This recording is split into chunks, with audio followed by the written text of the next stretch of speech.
VAFA TV at VAFA TV.com. Hello and welcome to this special edition of VAFA TV. This week we've got the Big V Club lunch and we've got three fantastic new inductees into the Big V Club as champions. Duncan Anderson, the University Blues forward and spearhead of the early 1950s, of course, played in their inaugural A-grade premiership side in 1952 and is the only man ever to win the A-section goal kicking 5 consecutive years in a row. He will be inducted as a Big V champion. We also have Michael Blood, the Old Zaverians powerhouse ruckman of the late 1990s, played in those 6 consecutive premierships for Zavs, captaining 4 of them, won Jock Nelson medals in 2 of those grand finals, of course the 1997 Woodrow medalist as well. Michael Blood will be inducted as a Big V champion.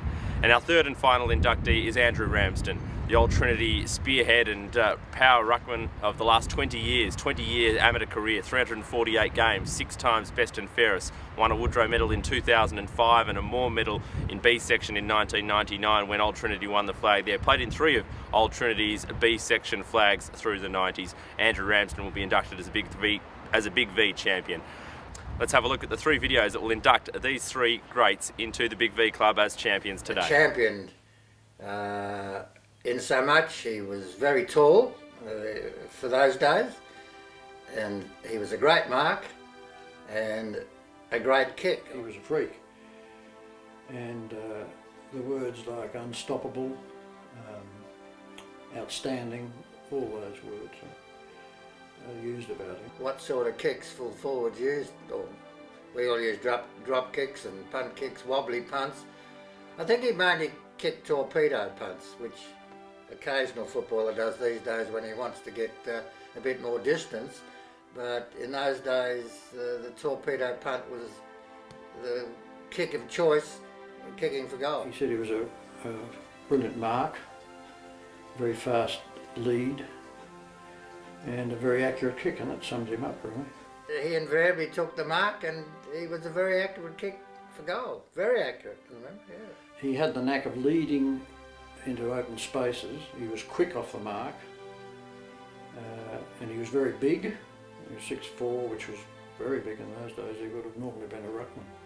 And we played Queensland in the final of the B section, which we won, and Duncan dominated that day. He was there to kick to, looming very large, and you kicked it out in front of him, and he grew to learn that he would snaffle it, take a mark and kick it from anywhere, and you'd walk back to the centre, wait for the bounce. It was almost automatic. I remember it exactly because it was my first game with the Blues in 1952 against Collegians at the University Oval, and the Blues kicked something like 22 goals, which was a big score in those days, and Duncan kicked 12, and I thought, oh, you know, this is great. So that was the biggest haul of goals I can remember him getting. He constantly kicked 8, occasionally 10. His nickname was Ernest, which I think says a lot. He was quiet, very serious bloke. But, well, I suppose you'd get a couple of beers into most people. He was a bundle of fun, had a great sense of humour. Quiet sort of fellow, fairly serious. He didn't have a great sense of humour, Duncan. He took everything very seriously, including his footy and his cricket and his anything. So Duncan was the coach, and there wasn't much coaching, but of course the coach and the captain had to make speeches. And this match against Hampton Rovers, down at Hampton Rovers ground, we were all 20, 21, and the team players seemed to have their birthdays on a Friday night. And I'm sure it must have been someone's 21st birthday on the Friday night. There we are at Hampton Rovers, top of the ladder. Hampton Rovers fairly well down. Came 3/4 time, and we're 6 goals behind, which was almost certain defeat at that stage. Duncan steps up for his 3/4 time address. Goes like this: roses for some, orchids for very few. We're 6 goals down. If we don't kick 7 goals this quarter, we'll lose. Thank you. And did you kick the 7 goals? No way. Quite exceptional football player and a good all-round sport. As I say, he was a good cricketer, good batsman and useful change medium pace bowler, and I think he hurdled for the school. Top bloke. That's 2 words. Duncan Anderson, Big V champion.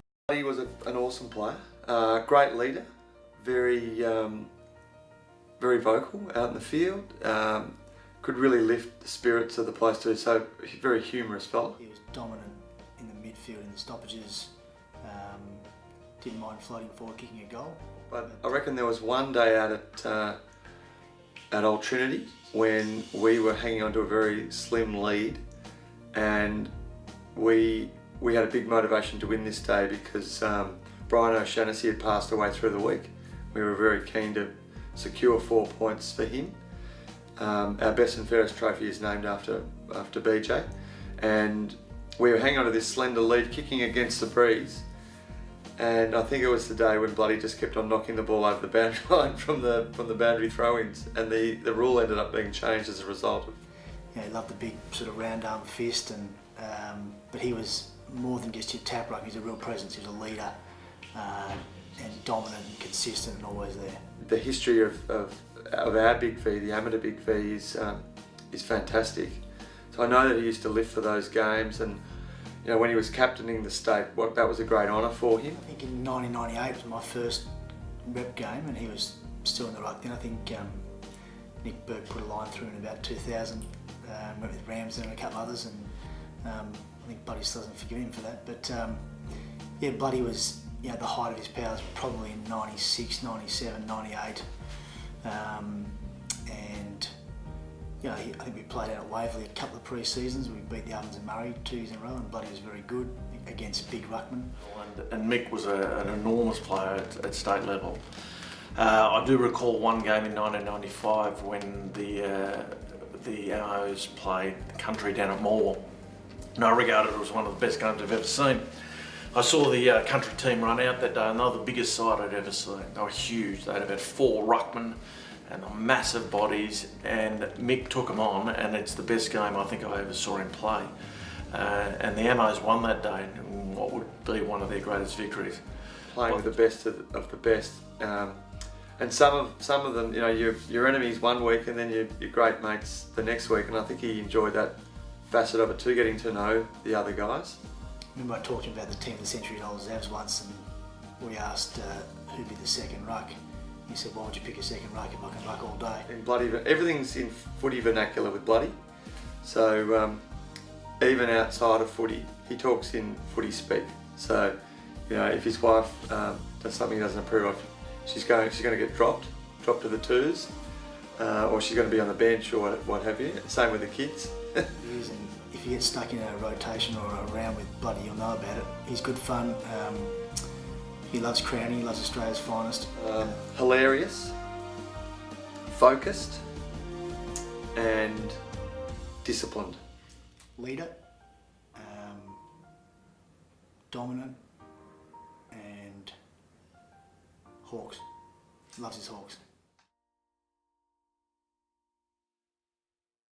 My first memory of Rambo was we played against Adelaide here at Elstonwick Park, and obviously coming up here you have to make sure you say all the right things and don't get too out of line, but after all the parents and a few people had left, Rambo decided to stand up on the boardroom table and scull a beer, I think. So it was one of my first memories of Rambo. It was very, very funny, and the establishment sort of looked at him and went, "Oh my gosh, what's this guy doing?" But it was really well done, and set the scene for the way he played in state games from then on. As a state player, is arguably one of the greatest ever, I would say. His record would support that. He was a very hard player to play against. He could go in the ruck or he could go up forward, and obviously to the latter part of his career he played a lot more up forward, and you'd always look in the results and he'd be kicking 5-6 goals a game, so he's an extremely hard player to play on. He was terrific. Nothing ever seemed to bother him, and he's still the same to this day. Never seemed to get nervous before a game. It was a calming influence, relaxed about it all.